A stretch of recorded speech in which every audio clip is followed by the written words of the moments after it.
The fact that people are even saying this about Steph Curry is so disrespectful, it's not even funny. DJ Khaled. Please, Khaled, don't pair me or compare me. Unless the said party is a rare breed. The stories I hear, they tend to mirror me. At this point now, rap is only therapy.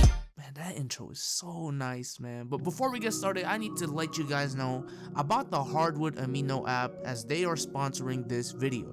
Hardwood Amino was a one-stop app for basketball and every one of its fans. I mean, really, what else could you ask for in a basketball app? They have a shared folder tab with community-driven artwork. They got you with the live scores. They got you with the public chat rooms. They got quizzes. They got polls. Sounding like Cardi B over there. They have a featured page. You can grow your own following. I mean, it's really a complete app. So go ahead and check out Hardwood Amino in the description down below. Sign up and follow me on there at Bsolz. But let's go back to this lie that's been going around the NBA community about Steph Curry and his legacy. Specifically about the 2015 MVP. Okay, let me ask you this.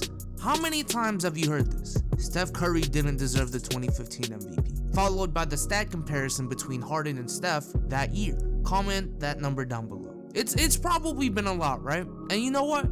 I really don't blame people for thinking Harden should have been MVP. Harden led the Rockets to 56 wins, the third best record in the NBA. Dwight Howard was injured for most of the season, and he put up terrific numbers. Definitely an MVP caliber season. But my problem is this false notion going around that Stephen Curry himself did not deserve the MVP. And that's what I want to talk about in this video. Because let's be real here. Look at these numbers. 23.8 points, 7.7 assists, and 4 rebounds. Like face value, compare that to Harden's 27.4 points, 7 assists, and nearly 6 rebounds. You'd think it clearly should have went to Harden. But I think many people have already forgotten how good Steph Curry was in 2015 and how good his team was. Because if you guys remember, these guys were blowing people out so bad that Steph really didn't have to play in the fourth quarter, as shown by him only averaging 33 minutes per game. If you don't believe me, the Warriors that season had an average margin of victory of a whopping 10.1. Mind you, second place was the Clippers with 6.59. The difference between the Warriors and the Clippers in margin of victory was the same difference between the Clippers and the Raptors, except the Raptors were all the way down at 9th place on this list. That's how bad the Warriors were blowing people out. And a big reason of that was Steph Curry and his ascendance. I usually don't like to use per 36 because most of the time players just really aren't good enough to get 36 minutes per game, and that's why the stat can be skewed. But I think in Curry's case, I think this stat could really help us visualize what kind of numbers Curry would average if he wasn't too busy leading his team to 20-point blowouts prior to the fourth quarter. And according to this, Steph Curry would have averaged roughly 26 points, around 9 assists per game, nearly 5 rebounds, and 2 steals a game, on 49% shooting from the field, 44% from the three-point line, and 91% from the free throw line. Now, what if that same guy led the Warriors to a 67-win season, 16 more than the season prior, and you got people telling me that guy didn't deserve MVP that year? Come on now.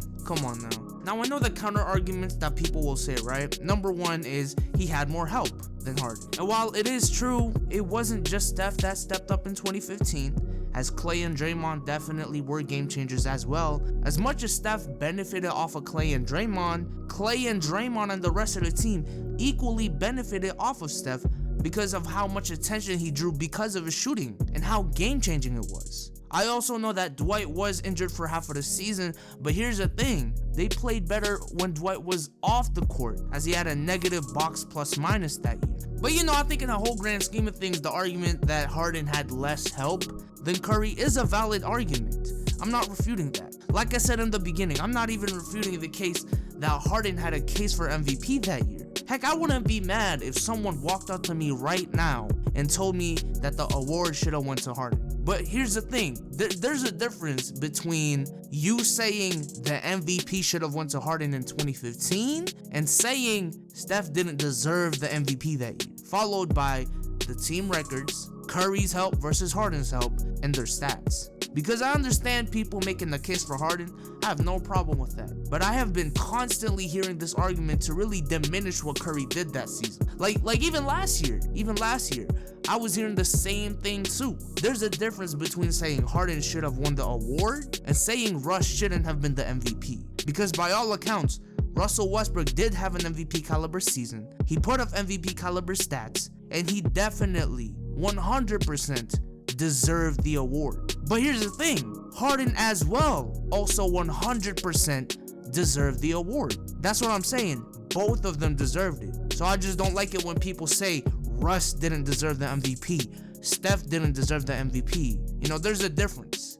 It's just that in both 2015 and 2017, people believe that Curry and Russ had a better case than Harden, and I don't blame them for believing that. Look, here's the thing, I just think more people should really look into the context of the stats instead of actually just looking at them in face value. Because numbers, believe it or not, they can lie, depending on who tells them and what they're trying to say. It's basically kind of a language in itself.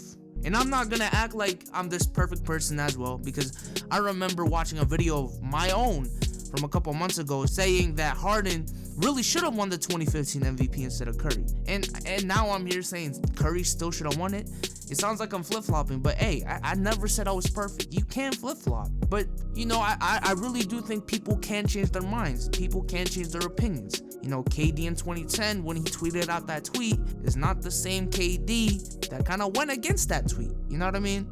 But hey, we all learn, and we'll keep on learning. Just don't tell me Curry didn't deserve the MVP in 2015. But with that being said, I hope you enjoyed this video, and I am out. Peace. Thanks for watching this video. Don't forget to subscribe to stay up to date on all the videos I post on this channel.